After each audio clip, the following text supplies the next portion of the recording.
அஸ்ஸலாமு அலைக்கும் வரஹ்மத்துல்லாஹி வபரகாத்துஹு.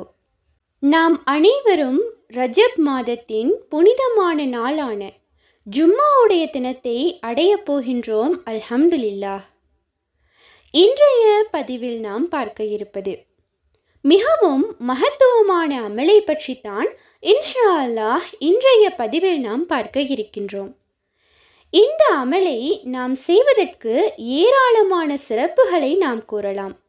இந்த மூன்றையும் நாம் ஓதிவிட்டு நாம் எந்த துஆவை கேட்டாலும் வானவர்கள் அதற்கு ஆமீன் கூறுவார்கள். அல்லாஹ் சுப்ஹானஹு தஆலா அப்படியே ஆகட்டும் என்று கூறுவானாம். அப்படியான மகத்துவமான அமலை பார்க்கலாம். இந்த அமலை நம்மில் சிலர் செய்தாலே நம்முடைய துஆவை அல்லாஹ் கபூலாக்கி தருவான். நம் அனைவருடைய பாவங்களும் மன்னிக்கப்படும். அடுத்த சிறப்பு, இந்த அமலை முடிக்கும் பொழுது அல்லாஹ் சுப்ஹானஹு தஆலா நம்முடைய மனதுக்கு நிறைவை ஏற்படுத்துவான். எனவே இன்ஷா அல்லாஹ் யாரும் இதை தவற விட்டு விடாதீர்கள். இந்த அமல் மாதவிடாய் காலத்திலும் செய்யலாம். ஜும்மாவுடைய அசருக்கு இன்ஷா அல்லாஹ் இந்த அமலை முடித்து கொள்ளுங்கள். ஓதி பாருங்கள். அல்லாஹ் சுப்ஹானஹு தஆலா ஏராளமான மாற்றங்களை உங்களுடைய வாழ்க்கையில் கொடுப்பான். இன்ஷா அல்லாஹ் நம்முடைய விதியையும் மாற்றி அமைக்கலாம். அப்படியான அமல் என்னவென்பதை இப்போது நாம் பார்க்கலாம். முதலாவது திக்ர், பிஸ்மில்லாஹிர் ரஹ்மானிர் ரஹீம். லா இலாஹ இல்லல்லாஹு வல்லாஹு அக்பர். லா இலாஹ இல்லல்லாஹு வஹ்தஹு லா ஷரீக லஹு. லஹுல் முல்கு வ லஹுல் ஹம்து வ ஹுவ அலா குல்லி ஷைஇன் கதீர். லா இலாஹ இல்லல்லாஹு வ லா ஹவ்ல வ லா குவத இல்லா பில்லாஹ். கலிமா தௌஹீத். இதில் சில வார்த்தைகள் வித்தியாசமாக இருக்கும். இந்த வார்த்தையை கூறி யார் துஆ கேட்டாலும் அவர்களுடைய துஆக்கள் ஒப்புக்கொள்ளப்படுமாம். இந்த திக்ர் தான் அல்லாஹ்வை புகழ்வதில் தலைமையானது. இதில் அல்லாஹ்வை புகழக்கூடிய அத்தனை அம்சங்களும் இருக்கின்றது. லா இலாஹ இல்லல்லாஹ் வலா ஹவ்ல வலா குவத வஹுவ அலா குல்லி ஷைஇன் கதீர் எனும் மிகப்பெரிய ஒரு திக்ரும் இருக்கின்றது. இன்னும் நிறைய வார்த்தைகள் இதில் இடம்பெற்று இருக்கின்றது. இது மீசானை நிரப்பக்கூடிய ஒரு திக்ர். இம்மை மறுமை தேவைகளை பூர்த்தியாக்கக்கூடிய ஒரு திக்ர். எனவே ஹதீஸ்களில் கூறப்பட்டுள்ளது, இந்த கலிமாவை ஓதி யார் துஆ கேட்டாலும் அல்லாஹ் சுப்ஹானஹு தஆலா அவர்களுடைய துஆவை அங்கீகரித்துக் கொள்வான்.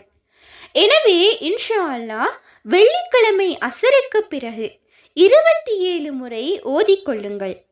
இரண்டாவது திக்ர், ஹஸ்ரத் உம்மு சலாமா ரலியல்லாஹு அன்ஹா அவர்கள் அறிவிக்கின்றார்கள், யார் இந்த வார்த்தையை கூறுகின்றார்களோ அவருக்கு முஸ்லிம்களின் எண்ணிக்கையின் அளவு நன்மைகள் கிடைக்குமாம்.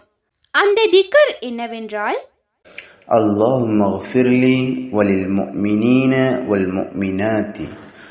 அல்லாஹ்வே, முஸ்லிமான ஆண்கள் பெண்கள் அனைவருடைய பாவங்களையும் என்னுடைய பாவங்களையும் மன்னிப்பாயாக. இந்த ஒரு திக்ருக்கும் ஏராளமான வஜீஃபாக்கள் இருக்கின்றது. இதை ஓதுவதனால் பாவங்கள் மன்னிக்கப்படும். முஹ்மீனான ஆண்கள் பெண்கள் அனைவருடைய பாவங்களையும் அல்லாஹ் மன்னித்து விடுவான். நாம் மற்றவருக்காக ஒரு துஆவை கேட்டுவிட்டு நமக்காக ஒரு துஆவை கேட்டோம் என்றால் வானவர்கள் ஆமீன் என்று கூறுவார்கள். அல்லாஹ் அப்படியே ஆகட்டும் என்று கூறுவான். இதனை ஒரு சிலர் ஓதினாலும் நம் அனைவருடைய துஆவும் கபூலாகிவிடும். அப்படியான மகத்துவமான ஒரு திக்ர். இன்ஷா அல்லாஹ் இதனை வெள்ளிக்கிழமை அசருக்கு பிறகு 27 முறை ஓதிக்கொள்ளுங்கள். இன்ஷா அல்லாஹ் இரு உலக தேவைகளையும் நிறைவேற்றும். கட்டாயம் ஓதுங்கள். மூன்றாவது திக்ர் ஒரு சிறப்பு மிகுந்த சலவாத். இந்த சலவாத்தை ஓதி முடித்தவுடனேயே அல்லாஹ் சுப்ஹானஹு தஆலா நமக்கு மன நிறைவை கொடுப்பானாம். இதனுடைய பெயர் சலவாத்துர் ரிலா, மன நிறைவை தரக்கூடிய சலவாத். அந்த சலவாத்து என்னவென்றால், اللهم صل على سيدنا محمد صلاة تكون لك رضا ولحقه أداء. இதனுடைய பொருள் என்னவென்றால், அல்லாஹ்வே உன்னுடைய அன்பையும் பொருத்தத்தையும் பெற்றுத்தா, இன்னும் உனது கடமைகளை பரிபூரணமாக நிறைவேற்றிய எங்கள் தலைவர் முஹம்மது ஸல்லல்லாஹு அலைஹி வஸல்லம் அவர்கள் மீது சலவாத்தை பொழிவாயாக. இதனை நாம் ஒரே ஒரு முறை ஓதினால் கூட அல்லாஹ் நம்முடைய உள்ளத்துக்கு மன நிறைவை ஏற்படுத்துவான். இன்ஷா அல்லாஹ் இதற்காகவாவது கட்டாயம் இந்த சலவாத்தை நாம் ஓத வேண்டும். இன்னும் இந்த சலவாத்தை நாம் வெறும் 3 முறை ஓதிவிட்டு நம்முடைய துஆவை கேட்டாலே நமக்கு அதை கபூலாக்கி தருவான். இன்னும் அல்லாஹ்வினுடைய பிரியம் நமக்கு கிடைக்கும். இதனை அன்றாடம் ஓதினால் நம்மை ஒரு ஈமான்தாரியாகவே வைத்துக் கொள்ளுமாம். இந்த சலவாத்தை தினமும் 33 முறை ஓதி வந்தோம் என்றால் அல்லாஹ் சுப்ஹானஹு தஆலா நம் அத்தனை பிரச்சினைகளுக்கும் முடிவை காட்டுவானாம். அல்ஹம்துலில்லாஹ், மன நிறைவை ஏற்படுத்தும். இன்ஷா அல்லாஹ் வெள்ளிக்கிழமை அசருக்கு பிறகு எப்படியாவது முயற்சி செய்து இந்த 3ஐயும் 24 முறை ஓதிக்கொள்ளுங்கள். துஆ கபூலாக கூடிய அத்தனை அம்சங்களும் இதில் இருக்கின்றது.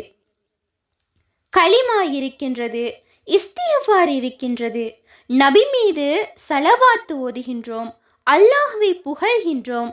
இந்த 3ற்கு பிறகு இன்ஷா அல்லாஹ் எம்முடைய எந்த துஆவையும் அல்லாஹ் நிராகரிக்கவே மாட்டான். இன்ஷா அல்லாஹ் அனைவரும் பயன்படுத்தி கொள்ளுங்கள். இந்த 3ஐயும் 27 முறை ஓதிவிட்டு உங்களுடைய துஆவை மறக்காமல் கேளுங்கள்.